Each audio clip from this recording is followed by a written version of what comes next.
El Partido Socialista viene distanciándose de varias posturas mayoritarias del Frente Amplio impulsadas por su presidente, Fernando Pereira.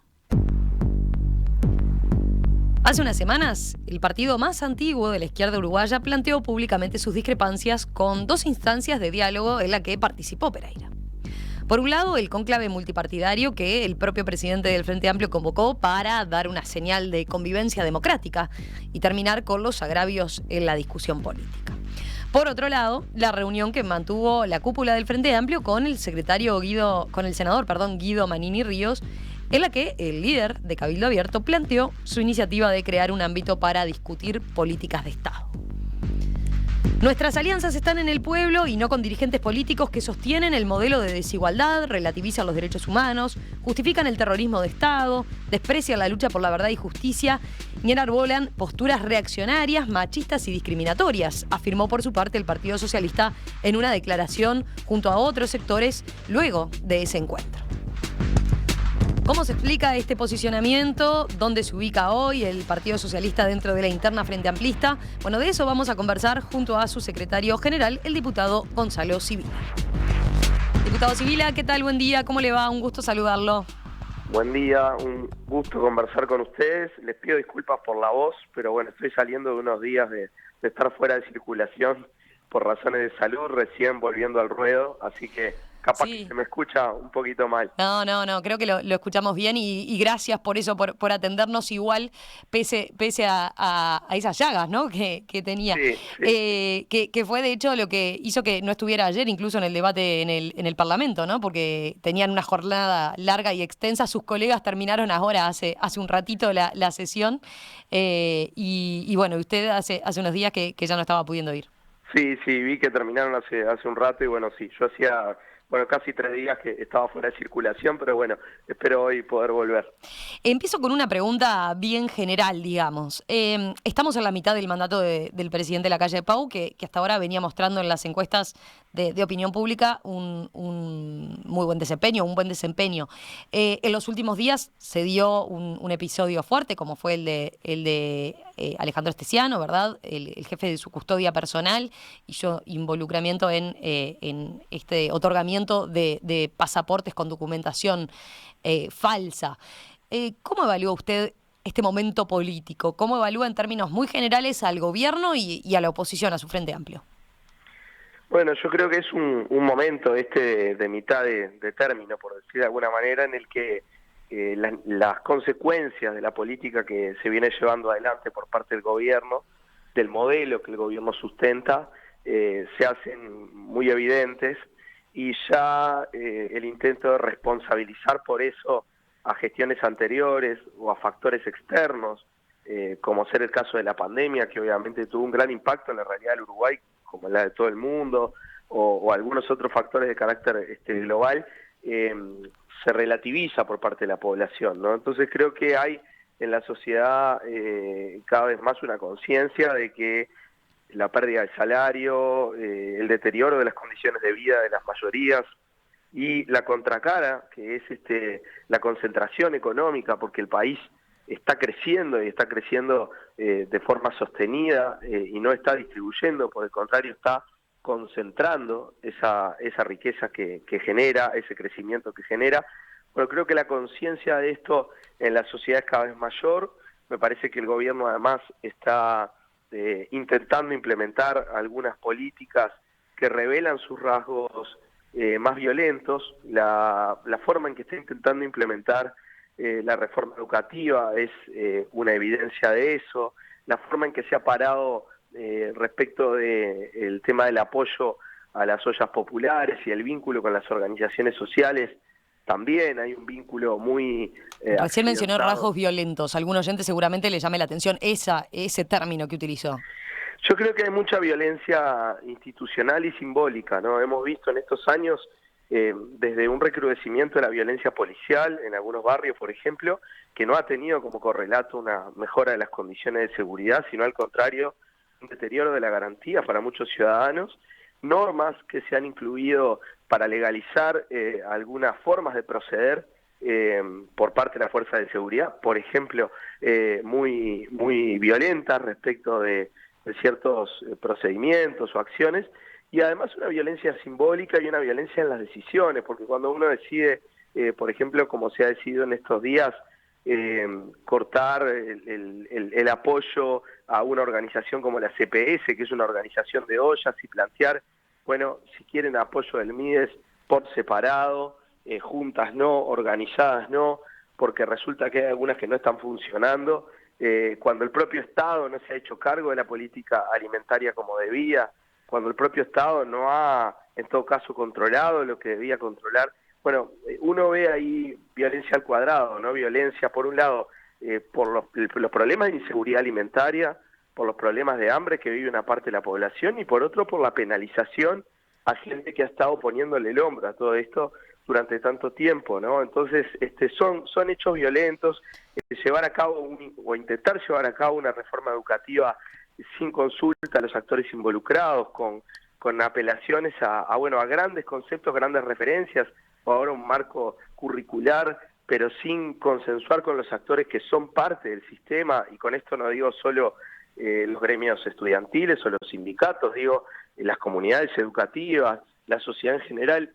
Bueno, también es una forma violenta de proceder, ¿no? Y bueno, por ahí yo creo que está quedando bien en evidencia un modelo de desigualdad, un modelo violento en la forma de proceder respecto de la imposición de esta agenda, y me parece que la oposición política tiene el deber, desde el inicio del periodo, pero es cada vez más evidente, de poner en agenda esto, de discutirlo, de colocar alternativas también, porque no basta solo con denunciar, tenemos que presentar propuestas, ideas, construir alternativas con otros.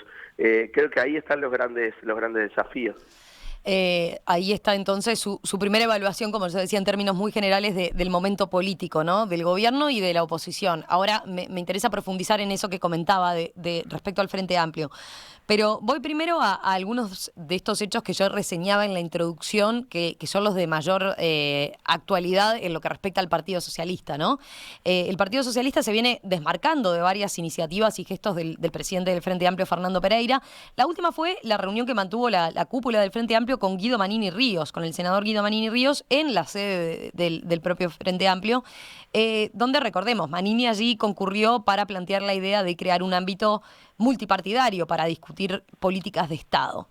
Veía que luego ustedes, el Partido Socialista, junto con otra agrupación de sectores, digamos el Partido por la Victoria del Pueblo, Casa Grande, el Movimiento Cambio Frente Amplista, el Congreso Frente Amplista y Corriente de Izquierda, emitieron una declaración dura en la que rechazan el planteo de Cabildo Abierto y señalan, por ejemplo, nuestras alianzas están en el pueblo y no con dirigentes políticos que sostienen el modelo de la desigualdad, relativizan los derechos humanos, justifican el terrorismo de Estado, desprecian la lucha por la verdad y justicia y enarbolan posturas reaccionarias, machistas y discriminatorias. Una primera pregunta es, bueno, ¿por qué ese rechazo, digamos, tan tajante cuando lo que hubo en realidad es apenas una reunión, ¿no? No hubo una definición de integrar necesariamente ningún ámbito multipartidario todavía por parte del Frente Amplio? Fernando Pereira dijo que su partido va a analizar con profundidad lo propuesto por Cabildo Abierto, pero eso, no dio ninguna definición. ¿Por qué ustedes decidieron plantarse tan fuerte? Bueno, justamente nosotros lo que hacemos es dar una posición, como muchas veces lo han hecho distintos sectores del Frente o actores que integran el Frente Amplio, respecto a un debate que el Frente tiene que darse. Estos debates en el Frente, cuando se dan bien, llevan tiempo, implican procesos, implican discusión e implican obviamente posicionamiento de los distintos actores que integramos el Frente, porque el Frente es una fuerza plural, donde la expresión de cada uno de los partidos, movimientos, incluso el movimiento de base sobre los distintos temas, es muy importante también para el conjunto de los ciudadanos y las ciudadanas que apuesta a esa pluralidad, ¿no? Entonces, nosotros lo que vimos fue una señal de alerta. La declaración que emitimos no es una declaración cuestionando al Frente Amplio ni cuestionando al presidente del Frente Amplio. La declaración hace referencia a una propuesta de Cabildo Abierto. Y la propuesta de Cabildo Abierto es concertar, y lo venían diciendo desde hacía ya varios días, una concertación de todos los partidos políticos, llegan a manejar incluso la posibilidad de integrar organizaciones sociales, en torno a determinados temas, y uno ve el concepto y a priori puede decir, bueno, ¿qué está mal de esto? Y nosotros lo que decimos es, estamos en un momento donde hay que parar las consecuencias más graves de un modelo que le está haciendo daño a mucha gente. Hay muchas víctimas de este modelo hoy, en términos de deterioro del salario, deterioro de las condiciones de vida, retrocesos en derechos.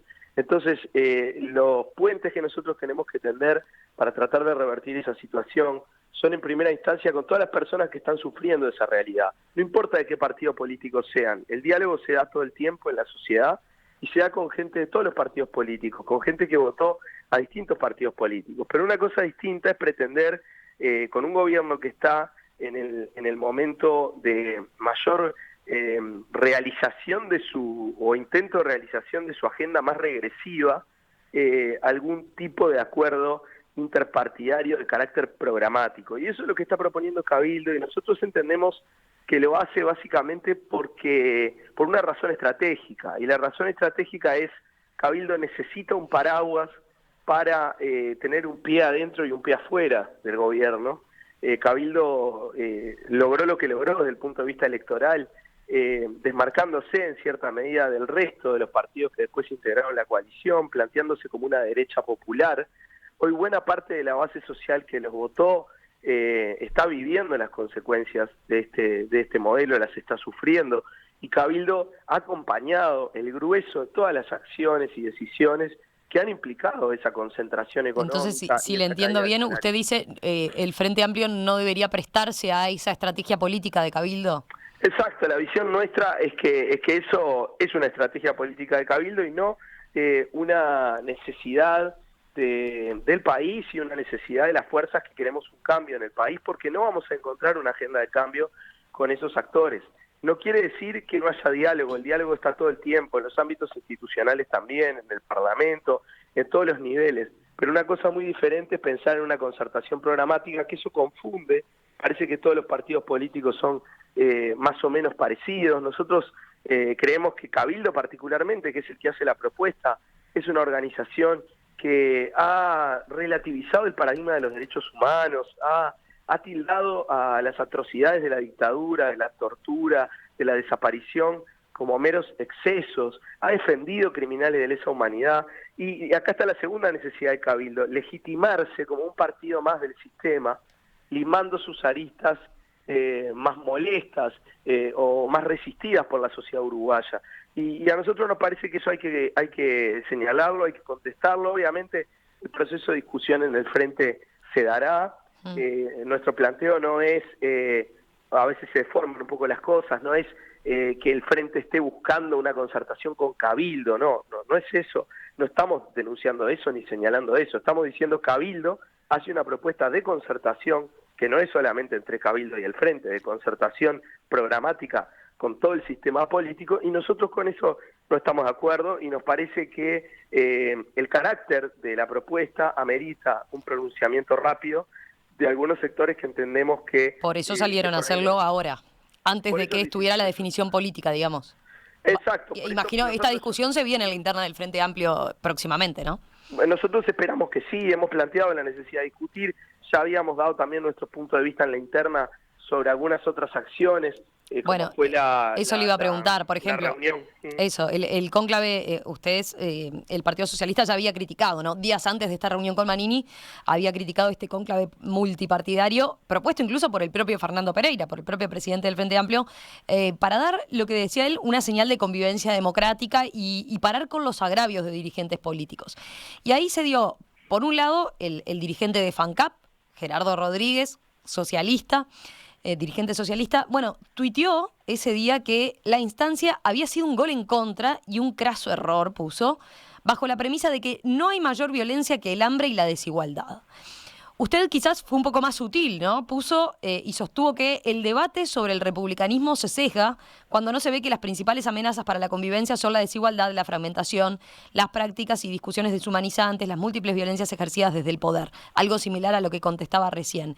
¿Cree como Rodríguez que fue un gol en contra ese encuentro? ¿En qué términos fue un gol en contra? ¿Electorales? ¿Entiende que lo aleja al Frente Amplio de su base social? El hecho político de la reunión fue un hecho que generó comentarios de dirigentes de todos los sectores del Frente Amplio y de todo el espectro político, comentarios a favor, en contra, más o menos, relativizando sus posibles efectos, diciendo que era una iniciativa muy buena. O sea, hubo comentarios de todo el mundo. El mundo de las redes sociales es un mundo donde circulan opiniones diversas y eso es importante también porque da cuenta de diversidad de miradas, ¿no? Pero yo quiero insistir en que nosotros, antes de que esa reunión se diera, dimos nuestro punto de vista sobre el tema en la orgánica del Frente Amplio, en la interna del Frente Amplio, porque esto fue un tema puesto en la agenda, en la discusión, y allí dimos nuestro punto de vista. Pero ahí no hay una máxima dentro de la interna Frente Amplista que es, se discute en la interna, pero cuando se toma una decisión, se toma una decisión. Bueno, ustedes saben bien ustedes, los periodistas, saben muy bien que muchas veces las discusiones internas del Frente Amplio lamentablemente aparecen en los medios de comunicación y es parte de su trabajo también divulgar cosas que entienden que son de interés público, pero hay quienes durante los propios procesos de discusión hacen saber algunas cosas, a veces no a través de declaraciones públicas, sino a través de comentarios o de fuentes o de distintas acciones que ponen en la agenda pública temas que están en plena discusión orgánica. Nosotros no actuamos así, no es nuestra forma de actuar. Nosotros cuando tenemos que plantear algo en la orgánica lo planteamos, y cuando tenemos que plantear algo públicamente porque decidimos hacerlo así en un proceso orgánico nuestro, en función de nuestro propio proceso como organización, lo hacemos, siempre respetando al resto de los compañeros, porque nosotros no ponemos en buenos o malos.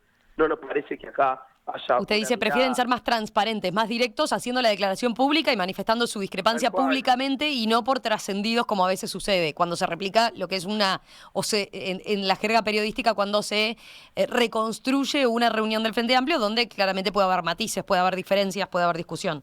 Tal cual, preferimos si tenemos que hacer algún comentario público, hacerlo dando la cara, y si queremos hacer un planteo en la interna, hacerlo. Y estos planteos fueron hechos en la interna de la fuerza política. Seguiremos insistiendo en cada uno de los temas relevantes con que la discusión se profundice, y también respetando la mirada de los demás compañeros, que la respetamos. Pero fíjate, días después de todo esto aparecen situaciones como las que vos comentabas en la introducción, el caso Astesiano, este caso que ha concitado tanta atención, ¿no?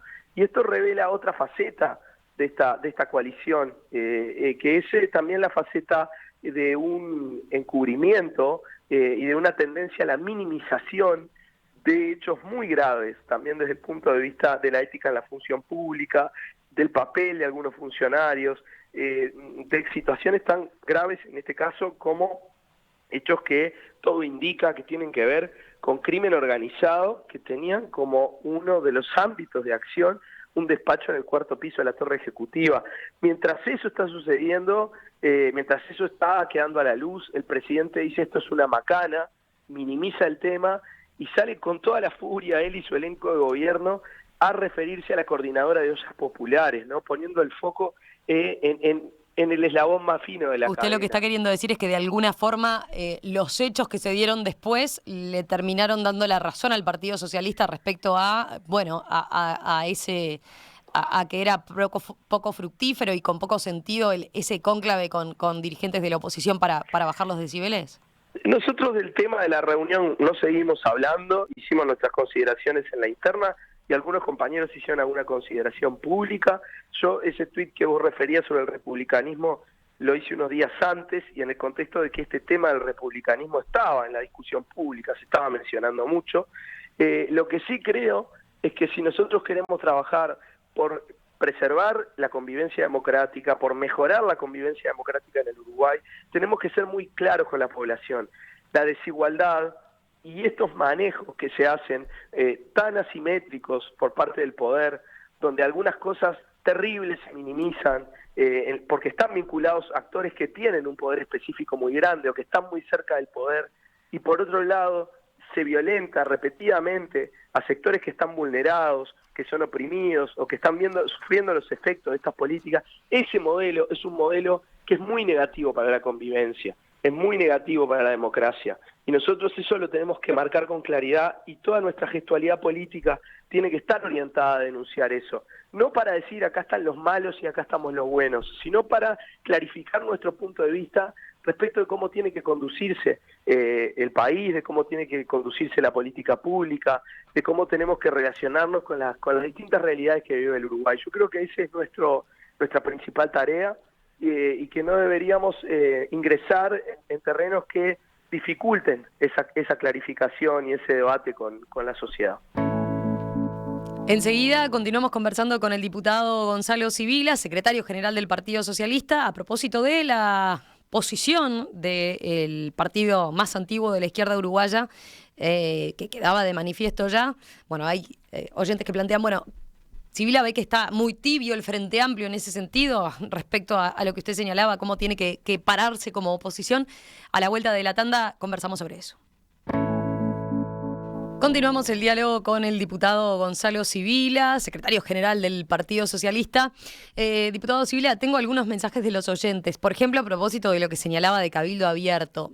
Jorge plantea: es raro que el Partido Socialista no reconozca que Cabildo Abierto es un partido complejo, que nos hace reflexionar a todos, con pautas antisistema, e incluso abordando temas desde una perspectiva más progresista que el Frente Amplio, como por ejemplo su planteo sobre la ley de usura, que el Frente Amplio de la mano de Astori nunca se manifestó ni hizo nada para cambiar. ¿No será hora de abrir la cabeza y acordar cosas que le importan a los ciudadanos?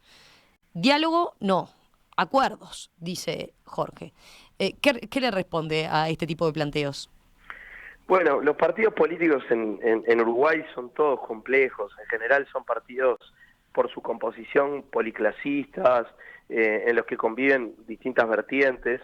Cabildo Abierto es un partido de reciente aparición, con una impronta militar muy fuerte y con matices en su interna y con matices respecto a otros partidos del gobierno, pero con algunas características que son muy propias de algo que en la ciencia política se ha dado en llamar partidos postfascistas, que bueno, heredan una serie de elementos propios de los viejos fascismos. ¿Para usted está en ese nivel Cabildo Abierto, un partido postfascista? No, para mí, el Partido Socialista lo ha caracterizado así a partir de nuestro Congreso, en unas definiciones que tenemos además publicadas, está esta caracterización, ¿no? Es decir, hay elementos propios de viejas tradiciones fascistas que de una manera distinta y que con algunas inflexiones propias de otro tiempo y también de otros ingredientes, se presentan en este tipo de expresiones políticas. Y tampoco es una novedad la existencia de coaliciones con un componente liberal y un componente de este tipo, porque en general estos partidos en el campo económico, si bien muchas veces hacen discursos o propuestas un poco distintas, terminan cogobernando con sectores que sustentan programas totalmente liberales. Bueno, pero mire, por ejemplo, lo que plantea este oyente. Cabildo es populista, por lo tanto le saca votos a otros espacios populistas. El MPP, el socialista, el Partido Socialista de Sibila también, dice este oyente. Sí, la categoría populismo es una categoría muy ambigua, ¿no? Que da para todo.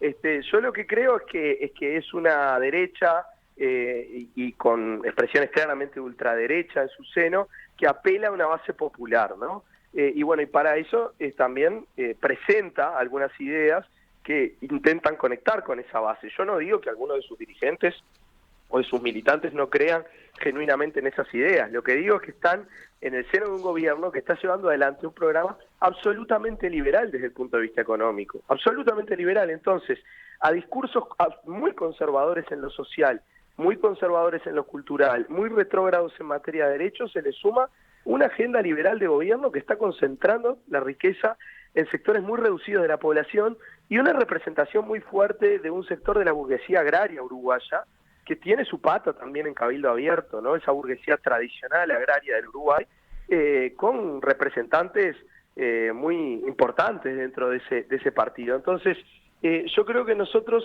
si bien tenemos que hacer un análisis de la complejidad de todos los partidos y de vuelta, no moralizar estas discusiones. Me parece que también es clave tener una caracterización adecuada de las cosas, ¿no? Y hay confusión respecto del papel de Cabildo.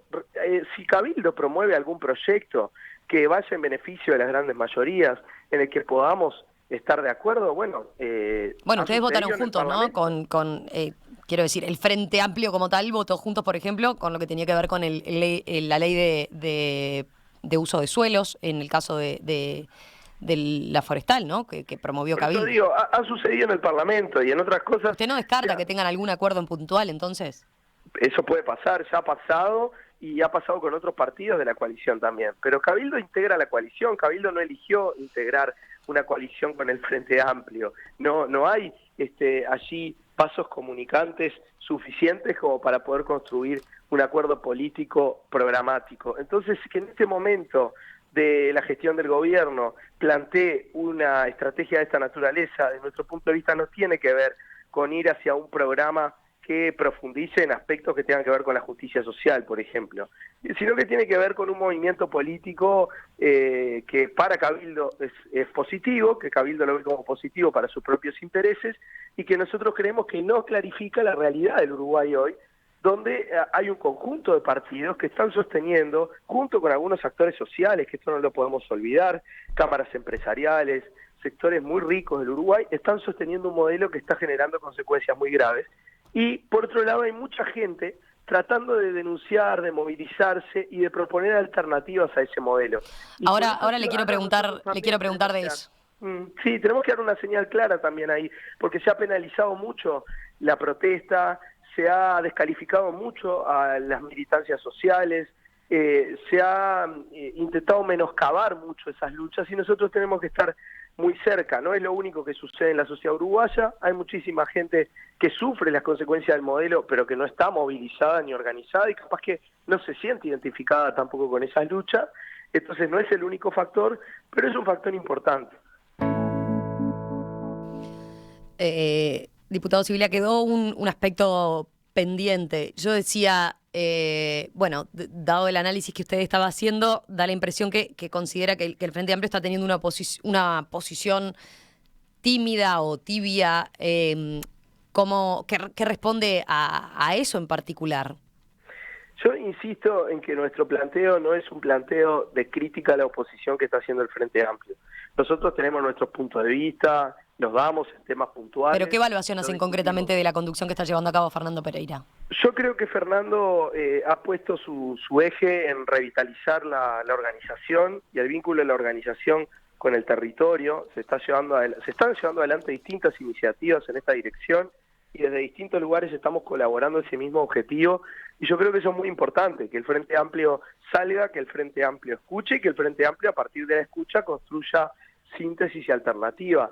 El Frente está más dinámico en el escenario político. La voz del presidente del Frente Amplio es una voz que se escucha en todos los temas relevantes de la vida del país.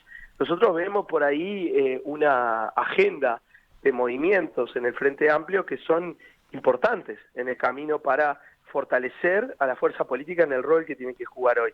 Luego tenemos obviamente debates que dar sobre el proyecto no pensando solamente en 2024. Nosotros tratamos de no poner todo el tiempo ese leitmotiv, esa referencia, porque es muy importante ganar una elección en el 2024 para revertir esta realidad, pero la elección no lo es todo y la enorme mayoría de la sociedad hoy no está pensando en las elecciones.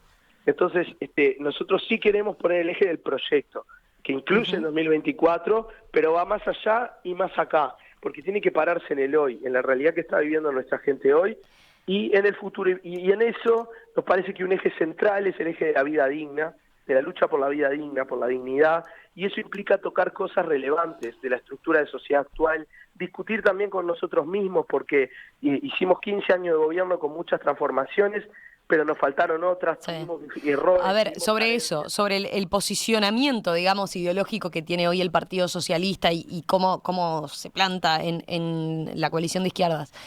A ver, desde 2020, cuando el Frente Amplio ya estaba en la etapa de autocrítica, el Partido Socialista viene siendo crítico con un aparente corrimiento que ustedes entienden hacia el centro, ¿no? Corrimiento del Frente Amplio hacia el centro. En un documento, de hecho, de aportes al proceso de balance y autocrítica del Frente Amplio, el Partido Socialista sostuvo: a veces se dice que la izquierda debe correrse al centro para ganar o mantener las mayorías sociales o electorales. Y ustedes señalan desde el Partido Socialista: consideramos que esa es una formulación equivocada. En todo caso, hay que tratar que sea el centro social o electoral quien se corra a la izquierda. Este postulado se reiteró, de hecho, en el último congreso del Partido Socialista, ¿no? ¿Cómo llegaron a este diagnóstico? Bueno, llegamos a ese diagnóstico observando no solamente lo que pasa en el Uruguay, sino lo que pasa en el mundo. Nosotros creemos que la política se empobrece mucho cuando se convierte en una especie de mercado electoral, donde el desafío es ver cómo se captan esos votos que no están claramente alineados con una opción ni con otra, y en función de eso se perfilan las propuestas, a veces sin siquiera caracterizar bien, vuelvo a este término, cuáles son los intereses y los valores de esas personas que cuando les preguntan por su identificación ideológica dicen el centro. El centro es una etiqueta que da para todo. En el centro se ubica la enorme mayoría de la gente que no se siente identificada a priori con una postura ideológica muy definida.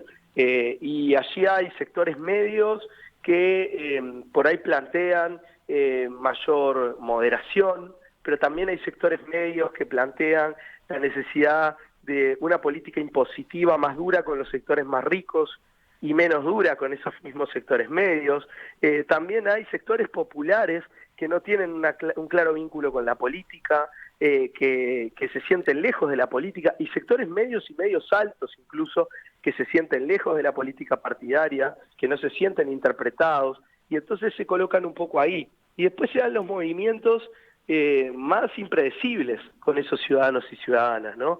Entonces yo creo que nosotros tenemos que salir un poco de ese eje simplificador de la autoidentificación ideológica resumida en 3 grandes categorías, y pensar en las propuestas que nosotros genuinamente queremos hacer para el país, también, como digo, siendo exigentes con nosotros mismos. Si hay cosas que no pudimos hacer, si hay cosas que también fueron causantes de la derrota electoral del 2019, las tenemos que reformular. No podemos pensar esto como una restauración de lo que fue.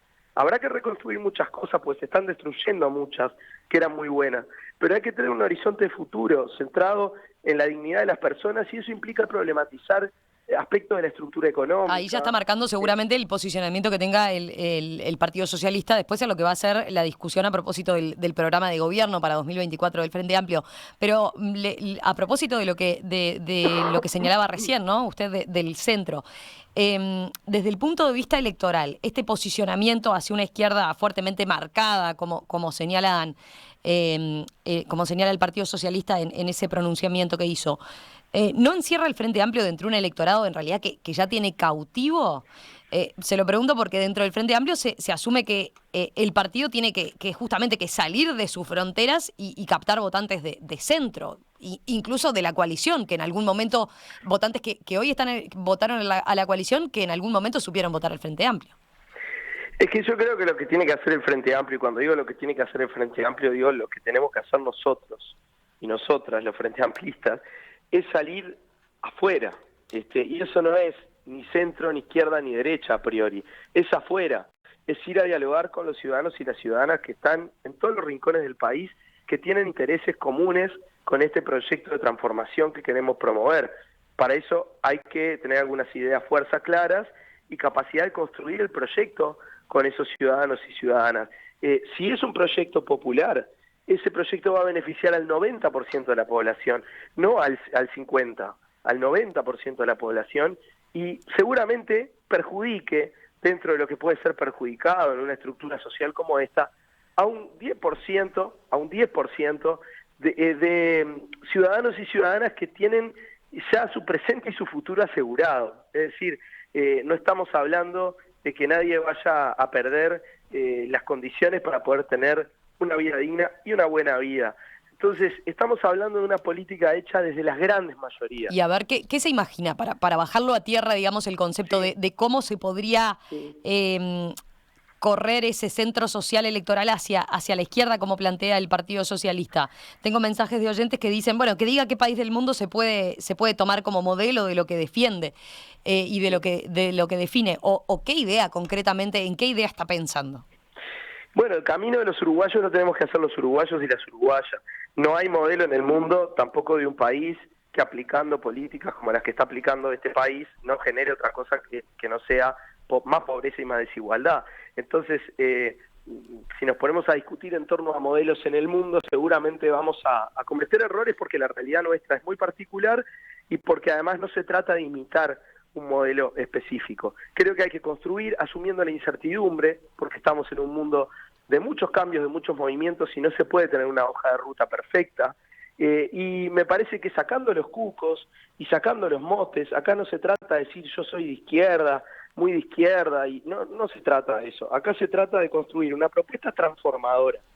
A eso se le dice izquierda en general, transformadora, que vaya a la raíz de los cambios que necesita el Uruguay. Te pongo algunos ejemplos. Sí, a ver. Tenemos que llevar adelante, y esto está dentro de 20 medidas por vida digna que el Partido Socialista ha propuesto a partir de su Congreso, llevar adelante una política clara sobre las ganancias extraordinarias de algunos sectores que ganan de forma extraordinaria por el aumento de los precios de las commodities, por ejemplo, y que ya tienen una estructura de base de gran riqueza acumulada.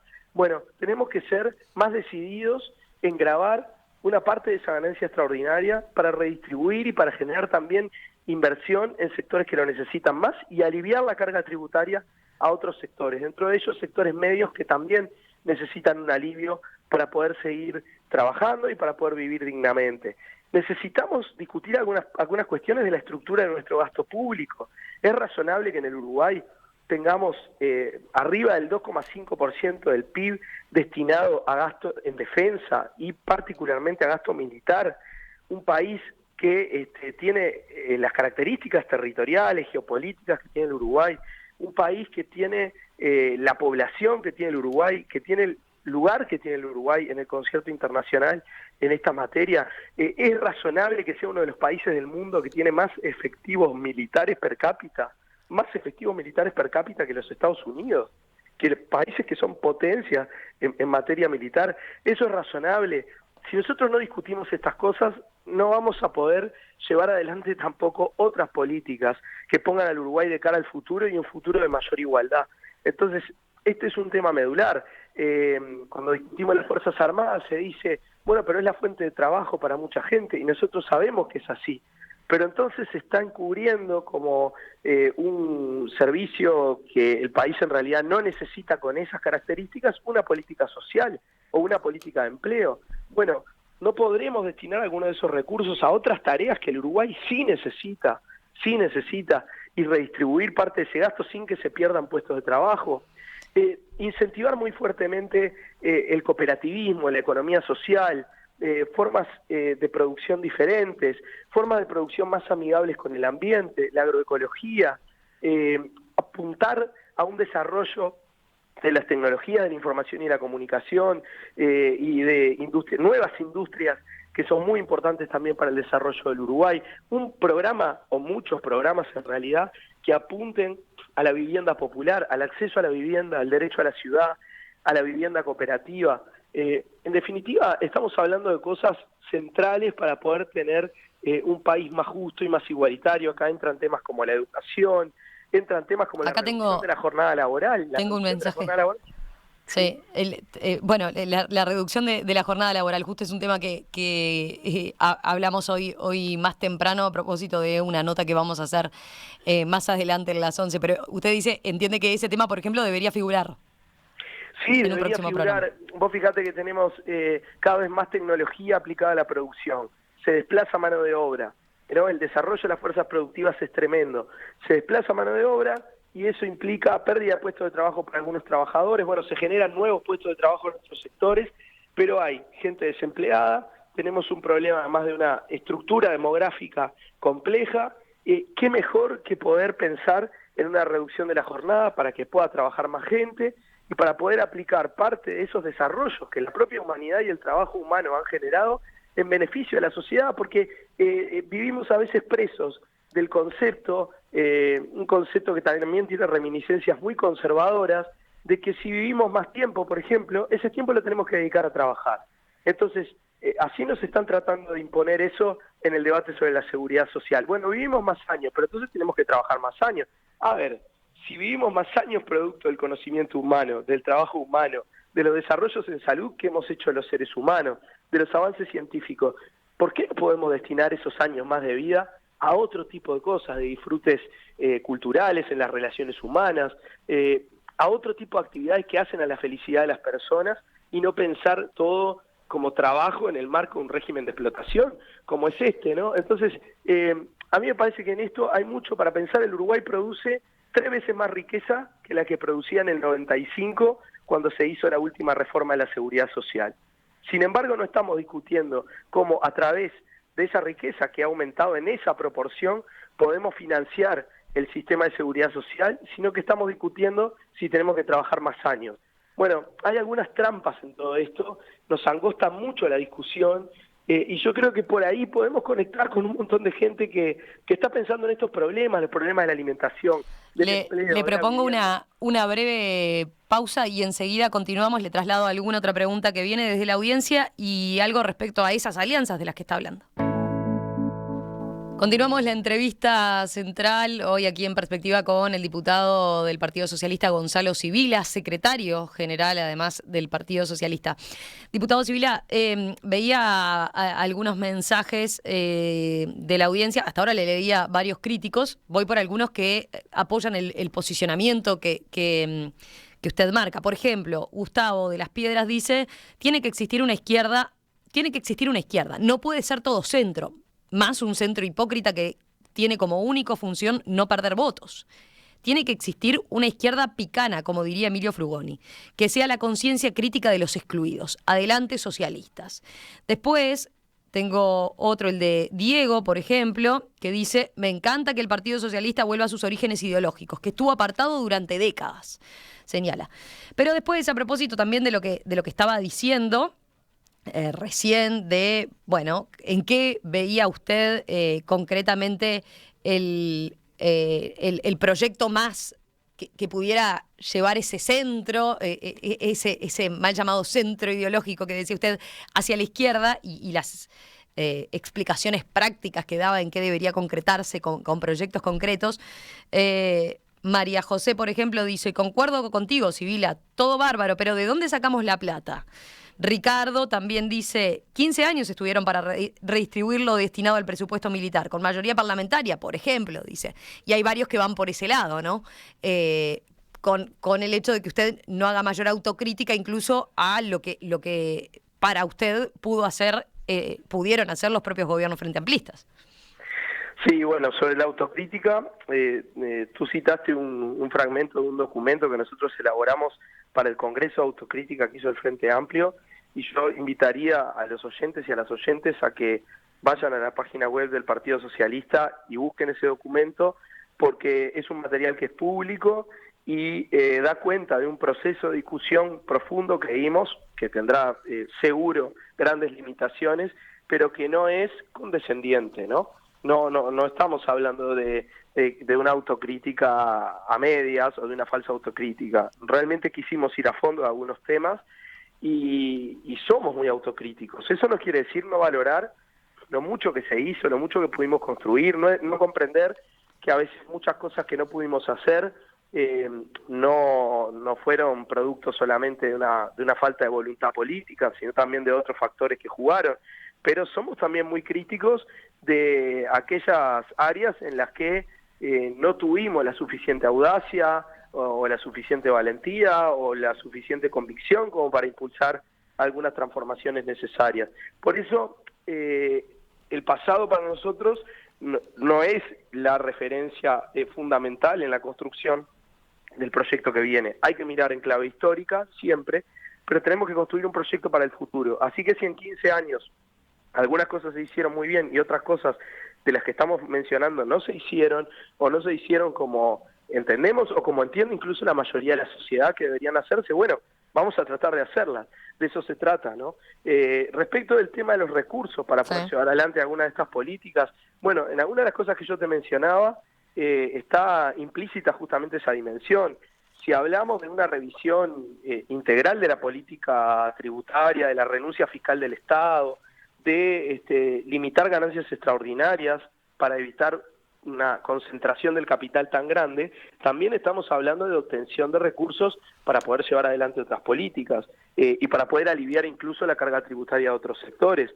Cuando decimos que queremos mayor diversificación productiva, agregación de valor, una política que estimule sectores cooperativos y de economía social pujantes, estamos hablando de un país que produzca también más riqueza y que la produzca en función de dimensiones que tienen que ver con la justicia social y la justicia ambiental también, y no solamente con el mero crecimiento.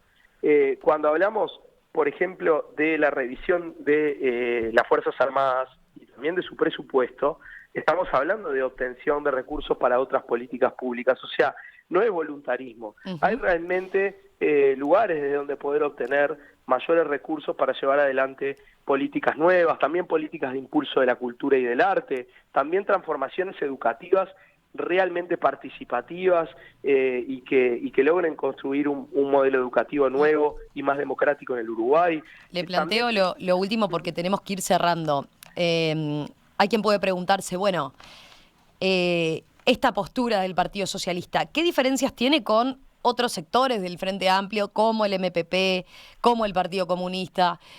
Por estos tiempos se escucha mucho decir, bueno, el Partido Socialista está corriendo por izquierda del Partido Comunista, ¿no? ¿Qué diría usted respecto a esas diferencias a partir de este proyecto que describe? Nosotros, primero, estamos parados con humildad en el lugar en el que nos toca estar.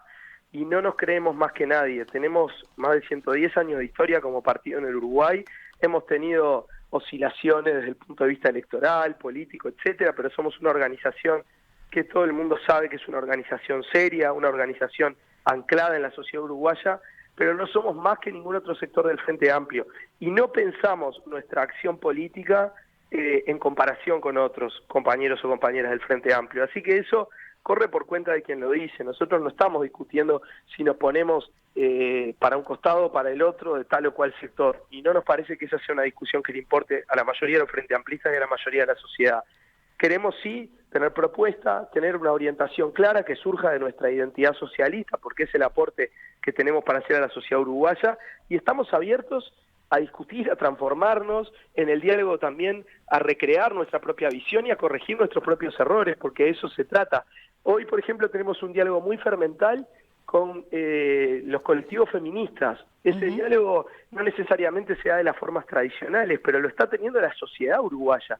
Y también el Partido Socialista, que tiene una larga tradición de lucha por la igualdad de género. Bueno, todas esas luchas sociales que se están dando y que están transformando la cultura, transformando la sociedad, transformando la política.